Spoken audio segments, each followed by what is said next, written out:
And we will have another session with Francois. I have many questions about people coming to Auroville, and are they answering a call, or why are they coming?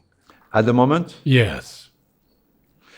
Well, And not how so do many we and how people. do we invite them if there's no knowledge of Sri Aurobindo or Mother? Right. But I don't know about you, but I had no knowledge of Sri Aurobindo. As I said, I had And no this is very interest. interesting, yeah. But I had no knowledge. I read Sri Aurobindo much after. First, I had my experience in Delhi, that India was a place of knowledge. Then I met the Mother. And then I started reading Sri Aurobindo and the Mother, and there were the small booklets, the small booklets of the words of the Mother or compilations of Sri Aurobindo. And then, of course, I'm still reading Sri Aurobindo. Now I'm reading again for maybe third time. Nero Baran Sri Aurobindo came to me. Then they published recently letters of Sri Aurobindo that were previously unpublished, old letters, things that were not published because of censorship or whatever. So I don't think it's necessary to have a mental knowledge of Sri Aurobindo to come to Auroville. I think all of us can say that our psychic being brought us to Auroville. All the interviews that you have done, you must have seen that everyone came differently, yes, using different paths, different modes of transport, directly, indirectly. Many people came here by accident. I know Vincenzo, who met in Kathmandu, we met I think Austin Delaney. Yes, Austin I know Delaney, him very well. Yeah, he met him in Kathmandu. Austin Is he alive yet? No, he's dead. He died He quite a few years ago. Interesting man. Yes, very. So many people met by accident. I came by accident also. So many people came indirectly. I know my friend Louis Cohen wrote some parts, some car parts. Somebody asked him to bring some car parts that were needed for the car that we came in with the caravan. That's how he came and met them all. So our psychic beings brought us to Auroville. I mean, you can't say this openly because not everybody believes in psychic, but our souls, our destiny, whatever, our inner quest. So this is what brought, not the knowledge of Sri Aurobindo, not that I know about Sri Aurobindo as I'm coming, that something, some thread brought us here. And in those days, it happened much more than it happens now, I think, for some reason. That in those days, of course, because it was days of the hippies, of the roads, of the India, Kathmandu, coming to the east for knowledge or whatever. So this has gone. This period has gone. But I think what's more important is that if we can rekindle that fire in Auroville, that fire of attraction, that magnetic, this magnet that when the Mother was there, of course, she was a magnet, but she's still there in Auroville, and her presence is still there. So if you can rekindle that, again, it will attract. So what we need, the Mother said about children being born to Auroville, that their souls chose to be born in Auroville. Yes. She said it very clearly time and again. So I believe this should be the main thread, that we need to attract souls to Auroville, young souls to Auroville, or young old souls, whatever you call them. So then, and make it simple for them. Make it simple for them, like it was for us, like it was for so many of us. So it was so simple. Are they willing to struggle so much? Housing is terrible right now. But and we struggled and we survived. Yes, we did.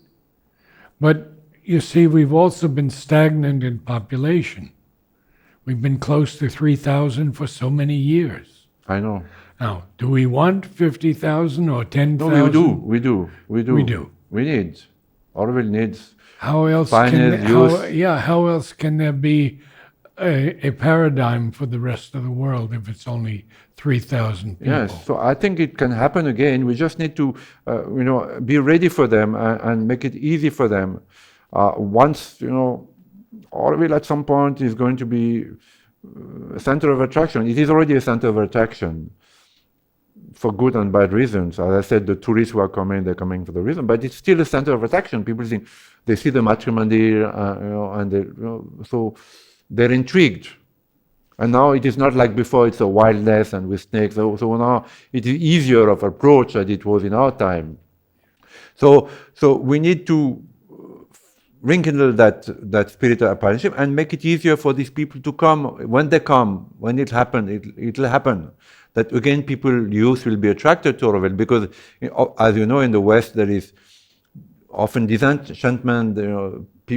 There's stress, a lot of stress now in the West. There is depression. There is all kind of problems. So people are looking for answers, and of course, Auroville is one answer to many questions. So we need one to rekindle that magnet that attracted us by our attitude, by our openness, by our aspiration, by the fire within us, and then make it easier and simpler for people to settle in Oroville, for the youth, because we need the youth, for the youth to settle in Oroville. Because older people come, that's fine, but what we need is young people. Correct. What we need is young people. Absolutely. But now, if they want to come now, it's very difficult. It's more and more difficult, more and more difficult. So it can discourage many. But if you make it simpler, then I still believe in Auroville. I still believe that it's not a mental belief that when you come to Auroville, you still feel that the presence is there, the grace is there. Auroville is alive. Auroville is alive. It's always been alive, in spite of all the struggle. It's alive. True. So as long as we have this perception that Auroville is alive, the grace is still there. Everything is possible. I think everything is possible. I think Auroville has a great future, and for many centuries, Auroville said it is the hour of the unexpected, right? It has been the hour of unexpected. The COVID and the war between Russia and Ukraine, and it has been the hour of unexpected. Auroville was absolutely prophetic. So the same applies to Auroville. It is the hour of unexpected. We don't know what the Auroville of tomorrow will look like, but what we can do is aspire to the Auroville of tomorrow. Have this aspiration, and have the willingness to be plastic enough so that a new working system, a new, gestion of Auroville happens, which is different from the old one. In terms of newcomers, in terms of land, in terms of the galaxy, in terms of the forest, everything has to be rethought, but not mentally, just that we open ourselves so that new mold, new structures, new working committees emerge. And I think this is possible. I feel that there's got to be a way in which, maybe not mediation exactly, but at least coming together and finding harmony. Yes. And the people of Darkali, we're talking about Black Krishna, about Zali, my friend of the caravan. He started Darkali. Yes, I remember. You remember that. Yeah. So, and of course, Roger came to him, and Krishna told me himself that Roger came to him and said, but you're planting a forest on the Crown Road. Roger came to him. So he was just starting. And he was a huge guy. He showed me once, he has these huge crowbars, and the soil was so hard that the crowbars, was reduced to that much. Crowbar is such solid iron. So he showed me a crowbar that he used for digging the first trees alone, because Gopal and Agnes, they came later. In those days, he was alone. I worked with him a little bit. So he worked so hard that the crowbar was reduced to 1/4 of what it was. He was an amazing guy.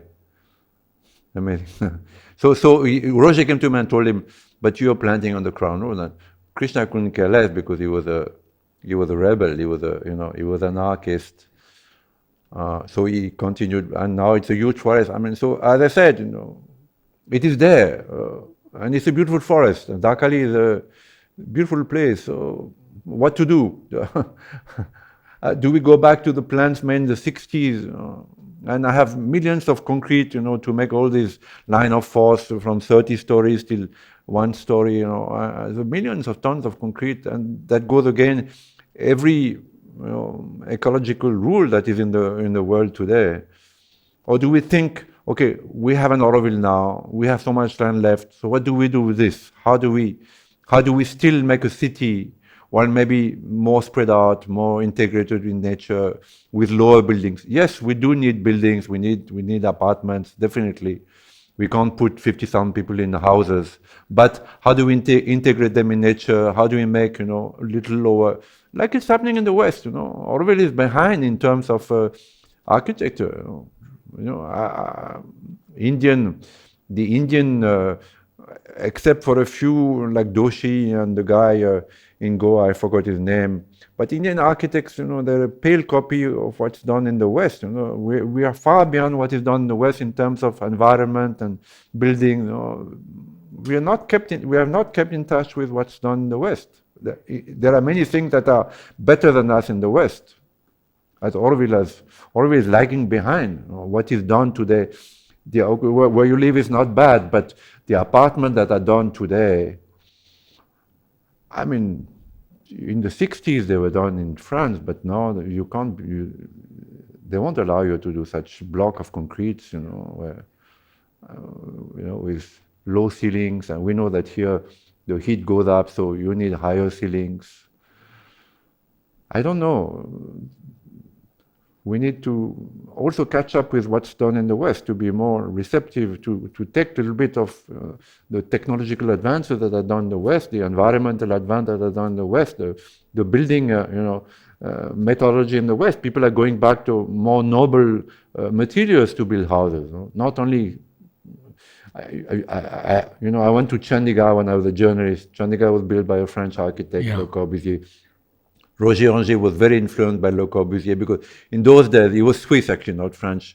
In those days, Le Corbusier was the name in the 60s. He was the name in avant-garde architecture, and he did that city in India called Chandigarh in the 60s.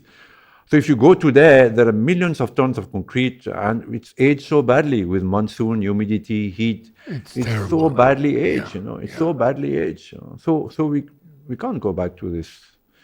We have to think, future. We have to think, but future, Auroville, but future that we take the best of knowledge. The mother was always open. She was always open. And she lived to present moment. She used to say, I don't like artificial flowers. And one day somebody showed her beautiful artificial flowers. She said, okay, that's not bad. I don't mind. So she lived. Gurus live present moment to moment. So if you quote the mother, what she said 60 years ago, in a certain context, and today we use it to impose, no. Gurus don't go like that. They live present to moment. They're like a huge computer that assimilates everything, and then takes a decision, based on what's happening now, based on the present condition, based on what they perceive. But, if the mother was there today, what would she say? So maybe the question we need to ask ourselves. If the mother was there present with us, what would she say? What to do with Auroville? What direction to take? What to do with the lands? Do we keep on selling all the lands and have promoters buying them and suffocating us, from all sides? Also, we need to have common sense. Common sense is, you see all this strangling of Auroville. Auroville is being strangled today. So if you live in the city, okay, maybe you don't see it. But as soon as you go out, you go towards Promise. What happened to Promise? What's happening? And Orchard, which is one of the pioneer lands of Auroville, that now they want to sell or exchange. So we are giving away all our buffer zones. Even Le Corbusier had buffer zones. I mean, of course, they were eaten up because India is full of overpopulation, and so. But he had created buffer zones to his Chandigarh, so that with planting of trees. So this is shrinking more and more. The buffer zone around Auroville is shrinking more and more. And the more we sell land, the more we exchange land. At some point, mother want to do Auroville on the Lake Estate. Now, we have a beautiful lands in Lake Estate still.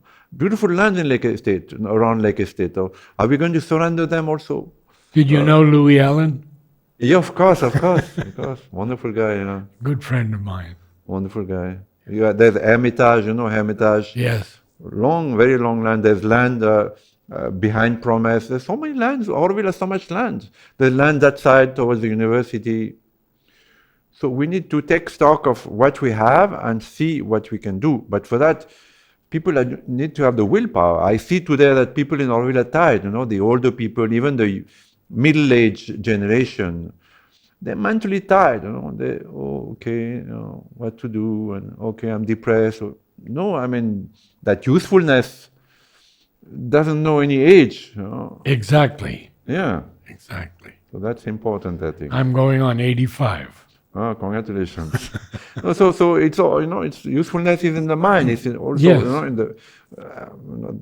in the body that remains young and taking care of your body. And the mother wanted to walk just few hours before she passed away. And Pranayama said, no, mother, no. We used to be here in the Samadhi. Mother said, no, I want to walk. But no, mother, no. So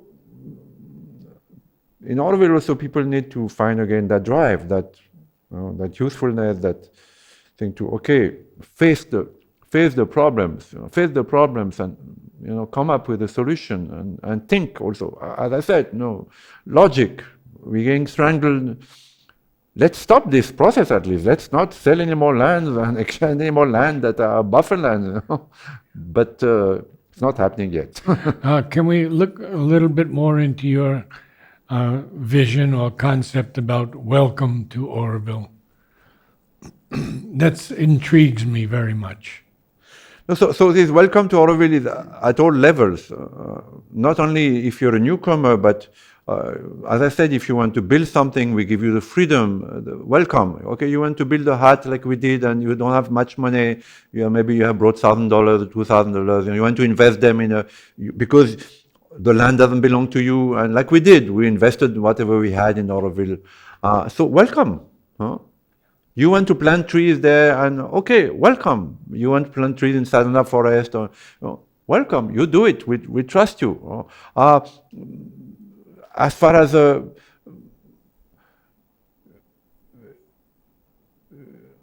anybody that wants to come to Auroville and contribute to Auroville, you're welcome. You are welcome. You bring what you have to Auroville, even if you have no money. We welcome you. And of course, there are some rules, no drugs, no this. And if you infringe upon these rules, if you break these rules, you're not anymore welcome. But the first input is that you are welcome to Auroville. And so I think this will recreate that magnet because so many of us came to Auroville and we were welcome and we faced the problem. We faced the no electricity, no water, the heat, the snakes, the raiders. It was an impossible dream. And now it seems more possible that there are buildings, there are people, there are units. Now, in those days, it didn't seem possible that Mother wanted to build a city on these red earth where there are only palm trees, no water, where every monsoon, all the water would run down. So the face was that these pioneers, they believed in that vision, and they started stopping the water from going into the sea. They started planting trees. The goats would eat the saplings, so they had to protect the saplings with mulus, with thorns. Then they had to bring the compost from Pondy. There was no compost in Auroville. There was no water. They had to bring cart. Remember these old carts with wooden wheels? Yeah. So this is what we want to say. We were welcome, and we answered this welcome with our willingness to work and face the problem. It was this welcome made us feel that let us give back. Let us give back. Let me give back to Auroville because Auroville trusted me. I feel it more now that I am older but when I was younger also, as I said, everything seemed possible. The supramental we all believed in it. We didn't believe the mother would die. At least I didn't believe the mother would die, because she welcomed us. So we trusted her. So if we welcome people, they will give to Auroville, and they're not giving to themselves because the land doesn't belong to them, the trees they plant don't belong to them, the unit they start won't belong to them. But if we welcome them, we will rekindle that, that spirit that I'm giving myself totally, like we did. We gave ourselves totally in those days. We just surrendered everything, our families, our money, our careers, and we just gave the mother everything because she trusted us. So that should be in my mind the next mantra for the future Auroville, the fourth phase of Auroville. Welcome to Auroville. Welcome to Auroville. Welcome in the sense that come, please come. We welcome you, we trust you, and this welcome will bring the Auroville of tomorrow, I feel. Your contacts in Delhi, how do they look upon Auroville now, especially in this situation? So the question is also, do we want the government to stay in Auroville? Mother never wanted the government. She was clear on that. I don't know, because will the Indian government willing to come out of Auroville? It needs an act of parliament. Yes. It would need an act of parliament that the government withdraw from Auroville, withdraw the secretary. So it's not a question who's in power in Delhi. All the governments have sympathy for Auroville. The question is whether now that the government has become so involved in Auroville, so whether the government will be willing to step back from Auroville. Now, I've always said that Auroville would need an office in Delhi, because Delhi is a very far away place. And unless you are in contact with the bureaucrats and the ministers, and they tend to lose sight of Auroville. They don't know what's happening in Auroville. So I have done this work now for the past maybe 10 years, that I would bring Aurovillians to Delhi and meet with ministers. I did it for Tansy, for different people. But then the contact is lost. People go back, they go back to Auroville, which is so far away from Delhi. Auroville is an island in the middle of India. You can live in Auroville for 60 years and know nothing about India. I know people in Auroville who have been a long, long time here. They have no clue about the real India. Now, so unless you have an office in Delhi, so I have brought this guy to meet the Minister of, Environment, for instance. Now, the bureaucrats keep changing, so the ministers keep changing, but the lower strata of bureaucracy, they stay much longer. So unless you follow up with the contact, and there is someone in Delhi that call the minister's office and bring the other people, the work is lost. So no working committee was willing to, do that. And I think it's a great mistake. It wouldn't mean a great budget to have a place in Delhi with an office, one-room residence, and people in turn, in rotation, one or two people from. There are many people who would be willing to go to Delhi and spend some time there, 6 months. Keeping the contact between Delhi and Auroville. That would have made things much easier. It never happened, though I just happened to know people, so I was that link. But it still needs to be done. Auroville needs an office in Auroville, in Delhi, and people there who follow up the contact, make new contacts, meet the minister. Everything is decided in Delhi. This is a very centralized government, whether it is Congress or today Mr. Modi. Everything is centralized. The PMO, the file of Auroville is with the PMO, Prime Minister office in Delhi. It controls everything. It was there with the Congress, it is there with the BJP, even more with the BJP. So everything happens in Delhi. As far as I know, no Chief Minister of Tamil Nadu ever came to Auroville officially. No, none of them. In 55 years, Jayalalitha never came, Ramachandra never came, MGR never came. Stalin knows Jos and Pibati. He has never come. He has no interest in Auroville that I know of. So everything happens in Delhi. For the visas, for instance, whenever there's a problem with the visa, it goes to Delhi automatically. From RRO Pondicherry to FRO Madras, and Madras sends it to Delhi, and Delhi decides. So we need a representation in Delhi, and that's very important. It'll be the same tomorrow, whatever happens. Now, whether the government is willing to come out of Auroville, and whether it would be good, I don't know. Auroville, let's face it, it's a place of anarchy. There's so much freedom here. It has been taken advantage of, but not in a huge way. There's not been so much cheating. There's not been so many people who bought land and kept it in their name. It's a rarity. The majority of people played the games in Auroville. Majority of people played the game. But still, there's so much freedom that units tend to contribute the minimum. Most units, I think, in Auroville don't contribute much to Auroville, except the bigger one. I think that smoking ganja is not as harmful as drinking alcohol, but the government of India has a different view, so we need to respect that. So there is still, I think, quite a lot of ganja circulating in Auroville. So whether the government or whether we ourselves would be capable of, we don't have any police, we don't have any control. There is a working committee, but it has limited power because it doesn't have the power to enforce its laws, enforce its diktats. So the mother spoke about the police of Auroville, no, young gymnasts, Yeah, athletes. yeah. So again, this is something that we should look at. If we ask the government to go, then we need to say, okay, we will make sure that there is no drug circulation in Auroville, that people, do not overextend their stay when their visa expires. These are the two areas which I think the government is a little nervous about in Auroville: the visas and the drugs. Now, when I came to India, I remember in Varanasi, in Benares, that there were shops selling, hashish and grass for sadhus. But there's been a hardening of, there's been a copying of the old Western approach, because I think it's being legalized now in many parts of America, in Holland. Cannabis as a recreational drug or other medical. But in India, it's still, drinking is seen as something okay in India. My wife is from Delhi. She comes from a upper class, so they all drink hard. They drink like a bottle of whiskey.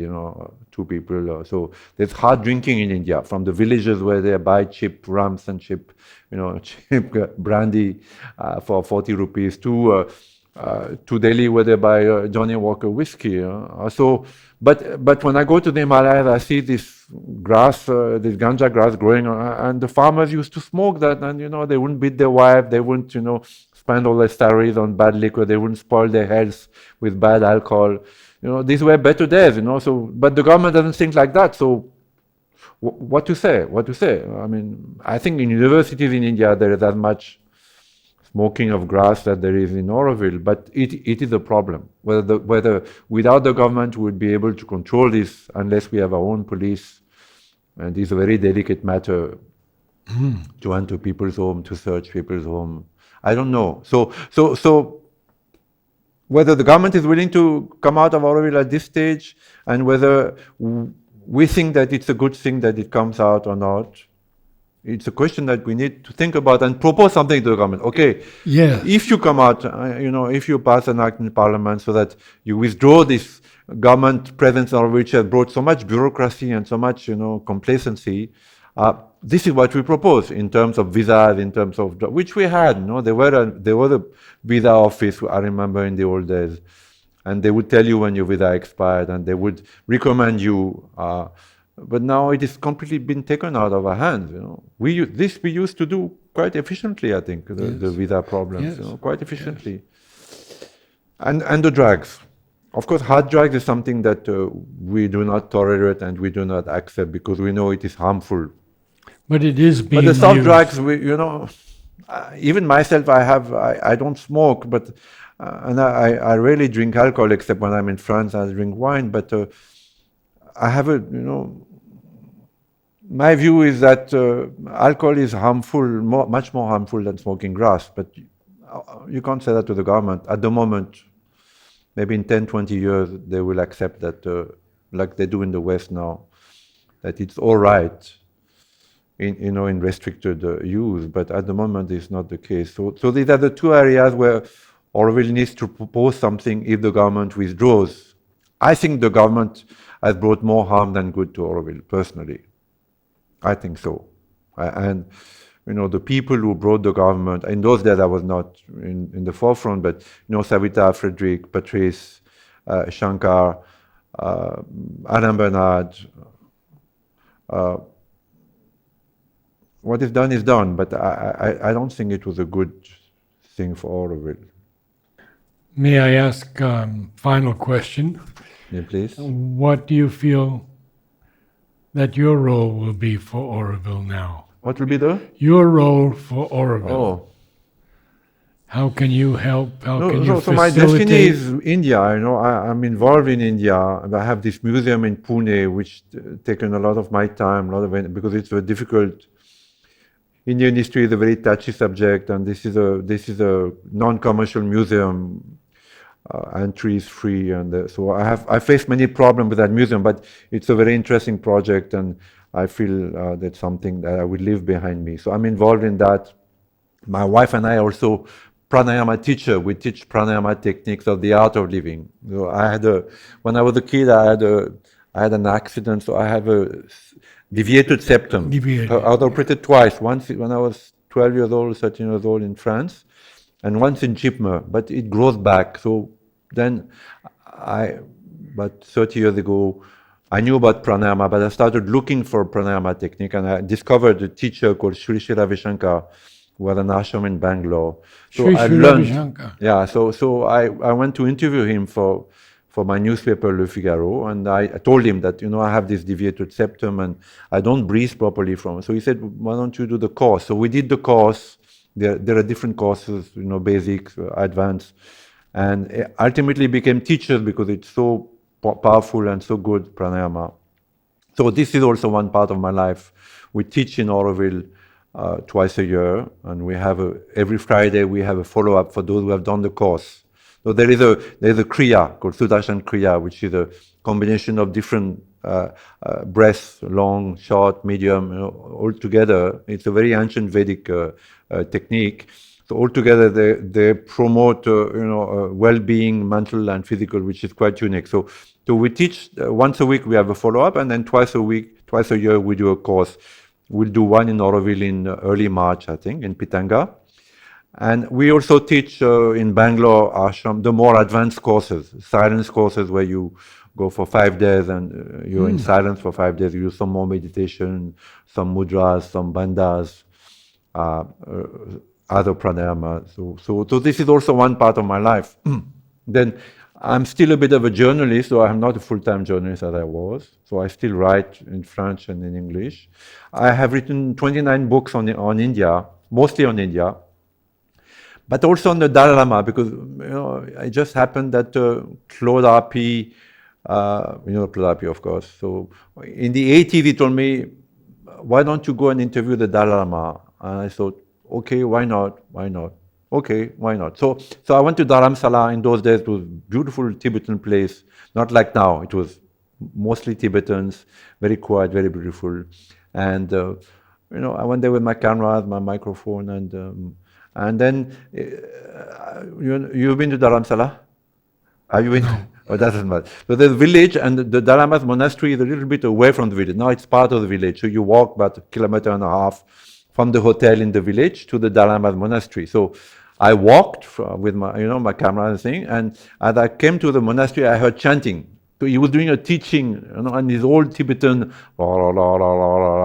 and like it happened when I came to India. There was that thing that, oh my God, this, not oh my God, this, oh my God, this is something so touching, something deep in me. So I went there, but he was teaching. There were not monks; there were only monks and him. And he saw me. I came from the side door, the main hall, and he saw me and he said, come, sit. So he made me sit there. And I interviewed him after that, and I felt like crying all the time, because he's not, what he says is not like the mother and Sri Aurobindo, he's a simple guy, so he said, compassion, love, but all the time, and every time I interviewed him 8 times after that. I met him 8 times after that. Once for Playboy. Because Playboy used to have very good interviews. I don't know if you remember, Playboy used to have very good interviews. So once for Playboy. So anyway, and I felt like crying. I didn't understand why, because this man spoke very simple, and he himself is very simple. He would take your hand, but every time, and my wife came with me also several times after that. Last time was 3 years ago. So I wrote a book about him for a very, very good French publisher. The last Dalai Lama, because he said I'm going to be the last Dalai Lama. Very important Dalai Lama. Tibet. Mother met him twice. Tibet was always the peaceful buffer between India and China, the two giants.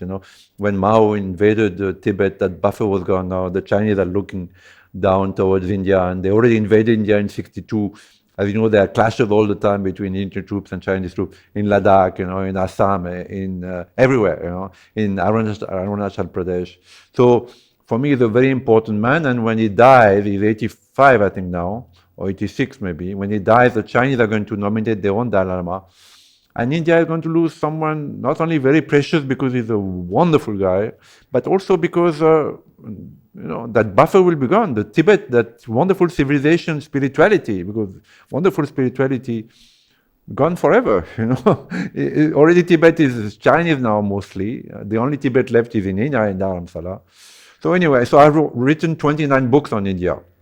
So this is also, I'm writing a book now on a biography of Indira Gandhi in French, and I'm writing a book on Narendra Modi in English for an Indian publisher.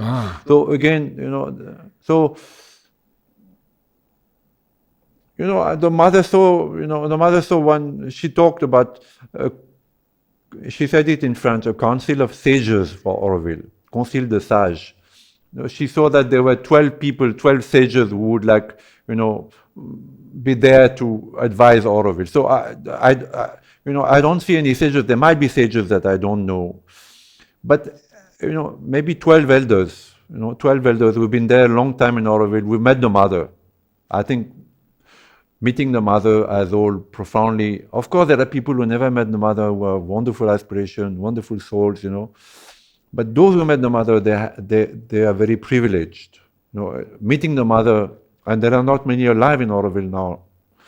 I don't know, 20, 25, 30 people who have met the mother individually, not in darshan below, because we saw her many times individually, below. But people who met her and she looked in their eyes, and she says, when I meet someone, I'll never leave them. I'm always there. So maybe, I'm with Frederick, we're talking about that, a council of 12 elders. We won't call them sages, because sages is a big word. I spoke with him a bit about this also. Nothing has happened yet. No, so after the secretary, but when she needs to think now, the resident assembly remains, everyone is a trustee of Auroville. This is the foundation of all that. Every Aurovillian, who is an Aurovillian, is a trustee of Auroville. So he's part of the decision making, is part of, so that remains the foundation of governance of Auroville. With a council of elders, 7 or 12 elders who met the mother and who feel that they can bring something. And then different working groups, not the same working group that existed. We create new working groups, I don't know how we call them, but new groups who in turn come under the elders. Not that the elders have authority to dictate, but the elders are there to watch it, Maybe what they feel something is going wrong, then they say it, So, and then different working groups and a law enforcement body, because we cannot rule Auroville unless we have, like there was at some point, there was security in Auroville. So a group of people who are, willing to go and tell someone, look, you need to leave Auroville because you're doing hard drugs or because your visa is expired. I don't know. So the future is us. The future is us to shape. So this is the role I see myself and Delhi, because Delhi I still have a lot of contacts in Delhi. There are people who have respect for me. So I know people in Delhi. So this is the role I see myself doing next few years. I don't know how much energy. You're 85, so good. Maybe there's hope for me. I need that energy because I travel a lot. So going to Delhi is, traveling in India is tough. Recently I went to Maharashtra, so Aurangabad and Pune, so long hours, long car drive. So you need good fitness to travel in India. So let's see, but this is the role I see for me, still being in contact in Delhi. My service to Mother India, my books, my journalism, the art of living, Pranayama, which I find is all the people in Auroville who have done it. We teach it in Auroville as a kind of secular technique, that you learn this as a tool, as a yogic tool for a better life under the guidance of Mother and Sri Aurobindo, because you are an Aurovillian, because they are your gurus, because it's a different guru. The art of living is a different, Sri Sri Avishankar is a different guru, different world. So, but we teach in Auroville in a more secular manner, and every Aurovillian who's done it, they loved it. So this is also part of our life. So my role would be being the link in Delhi, hopefully seeing an office in Delhi, Auroville office, which I will help set up and and guide in the beginning for how to liaise with the different ministries. There are so many ministries that can, because no government in Auroville doesn't mean that no involvement of government in Auroville. Government can bring money for sport, can bring money for housing, for the villages. Very important, the village empowerment. That we, if we stop the commercialization of Auroville, all these shops and things. We need to, empower the village that they feel Auroville brings to their lives also material prosperity, which it has already indirectly. So this is what I see for myself, and I don't know about this council of elders, whether it will see the light or not, but yeah, definitely I would like to at least participate in the making of it. And the Auroville of tomorrow, which hopefully will come soon, but we need to be prepared for that. I'm not sure Auroville is prepared for that yet. Nice, good interview, huh? It's a very good interview. I had done many interviews, but this is a good one. Thank you. Very good, very nice interview. Namaste. Namaste. Namaste all.